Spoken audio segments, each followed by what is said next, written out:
Good evening. This is Marvin Lindsay, and this cup holder chat is taking place on the last day of the 21-day Racial Equity Habit Building Challenge. Now, I have to admit, I have not done an activity on each and every of the 21 days, which sort of defeats the purpose of it, right? Because in order to establish a new habit, you're supposed to do it for 21 days. That's the theory, right? Well, maybe I can make up for it later on. Actually, I'll get to that in a minute. But I'll tell you, one of the things that we did Saturday night, Laura and I watched Just Mercy. I think it's been made available free on all of the platforms like Netflix and Fandango and etc. Since George Floyd's murder and the Black Lives Matter protests that really built in the aftermath of Mr. Floyd's murder. And it's about an attorney, a young man just graduates from Harvard Law School, African American from Delaware, moves to Alabama to represent inmates on death row in Alabama prisons, and he winds up he represents this one man, and he winds up getting him exonerated for a murder that he did not commit, and he's freed from prison and is saved from being executed. This took place in the late 80s and early 90s, and it's based on a true story, and it's pretty accurate in the reading. I think they can kind of move some days and times and things around about some of the minor episodes, but it's pretty faithful to what happened. And as the story unfolds, what you find out is this innocent man has been sentenced to death because of a variety of factors. A coerced testimony, a law enforcement officer's coerced testimony to implicate him because they were feeling pressure to make an arrest in this murder in the community. A prosecutor who seemed to be more interested in racking up wins than in actually removing criminals from the streets. A prosecutor who seemed to have difficulty admitting that he was wrong. And you find out, you see him representing other clients as well, and there are other stories of faulty legal representation that could have resulted in mitigating factors being brought forth in other cases that perhaps would have saved people from being sentenced to death. Perhaps they would have received a life sentence if the attorneys had done a better job defending their clients. And so one thing that I took away from this movie is that we're dealing with a systemic problem.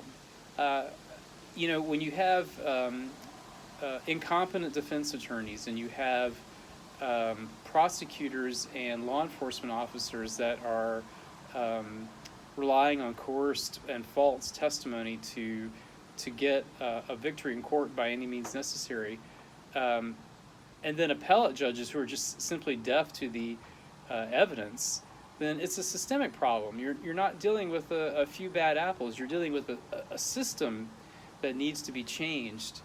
And so, again, this is something I mentioned before in one of these cup holder chats. I may have no personal ill will toward people of other races, but if the system in which we're operating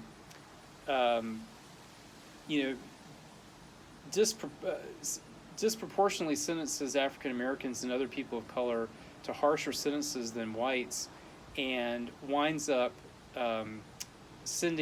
convicting African Americans wrongly more than whites, then it's a matter of changing the system, not just changing individual hearts. And that gets to the issue of laws and reforms, and that makes it a very that makes it a bigger challenge. The other thing, and I found this really interesting, they make a lot of this at the beginning of the movie. The murder takes place in the community where Harper Lee's novel To Kill a Mockingbird is set. And if you've read the novel or if you've seen the movie in which Gregory Peck plays Atticus Finch, you know that it's about a racially charged situation where an innocent person is accused of a crime, and you have an attorney standing up for truth in the face of enormous pressure to just get what seems to be the obvious conviction. And everybody in the town's really proud of the fact that they're the home of To Kill a Mockingbird. The prosecutor in the case is really proud of the fact that they've got the Civil Rights Museum in town, and they're the home of To Kill a Mockingbird. And then history repeats itself. And so, in thinking about this angle, I was reminded of the story from the Bible about where Jesus condemns in Matthew 23, in some really strong terms, the Pharisees, who were some of his greatest critics. And one of the things that Jesus says about the Pharisees is they love to build great big tombs and monuments to the prophets of old who were persecuted and killed. And they say, if we were back in those days, we would not have done those things. And then Jesus says, yes, you would have, because you're practicing injustice today. And so one of the big lessons I take away from this is that every generation has to grapple with injustice. Until Jesus comes again, injustice is going to be part of every generation, and we can't rest on our laurels. And so the fight to do justice and to love kindness and to walk humbly with our God, in the words of the prophets, it's not just a matter of reading about how that victory was achieved in the past and thinking well of the people who did those things in the past. It's a matter of doing it right now in the present, because we can't live in the past. We can revere the past, but the only place we can live is the present. And the future generations will judge us based on our commitment to justice and our commitment to mercy at the present moment. The struggle against injustice, it's perpetual, because again, to quote Augustine, the great Christian theologian from the 5th century, there's something in the human heart, there's a lust to dominate in the human heart. And so we have to tame that in our own hearts, and then we also have to struggle against it wherever it's manifested in institutions and in systems.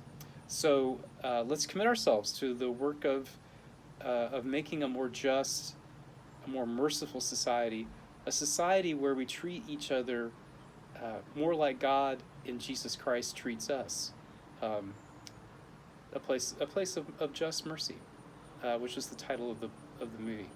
So take care. Have a good evening. Grace and peace be with you.